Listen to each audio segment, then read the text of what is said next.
महाराज जी, मैं पिछले 18 वर्षों से अनेक महापुरुषों को सुन व पढ़ रहा हूँ और उनकी कृपा से मैं आपके पास पहुंच सका हूँ। आपने मुझे अपनी हर आज्ञा मानने का सामर्थ्य दिया। आप नाम जप के लिए कहते हैं, मैं राम नाम का जप करता हूँ। आप और राम नाम मुझे बहुत प्रिय है। क्या राम नाम जपना और आपका मेरा गुरु होना, क्या ये दोनों एक साथ संभव है? ये दोनों को मैं कोई भी नहीं छोड़ सकता। मेरे ही प्रभु राम है, मेरे ही प्रभु शिव है, मेरे ही प्रभु कृष्ण है, इतना भी अंतर नहीं है। वो जब समझ में नहीं आता तब अंतर समझ में आता है।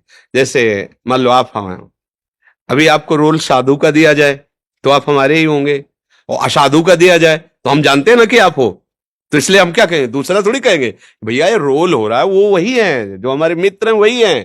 फिर इसके बाद आपको स्त्री का रोल मिले, फिर आप, तो फिर क्या कहा जाएगा, यार क्या अद्भुत कलाकार है, जो अभिनय मिलता है वैसी, तो अद्भुत अद्भुत अभिनय निर्वाह करने वाले हमारे प्रभु है।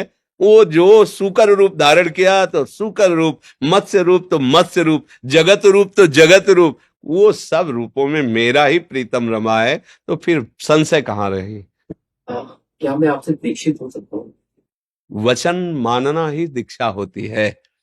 कंठी स्पर्श करा के बांध ले और आज्ञा का पालन करे, खूब राम राम राम जपो, कोई अंतर नहीं। समझ रहे ना, बस भाव से चलो। भगवत आराधना करने के बाद जो वस्तु प्राप्त होती है वो वही है। मान लो, चल दो, निहाल हो जाओगे। जो सब में रमा है उसी को राम कहते हैं।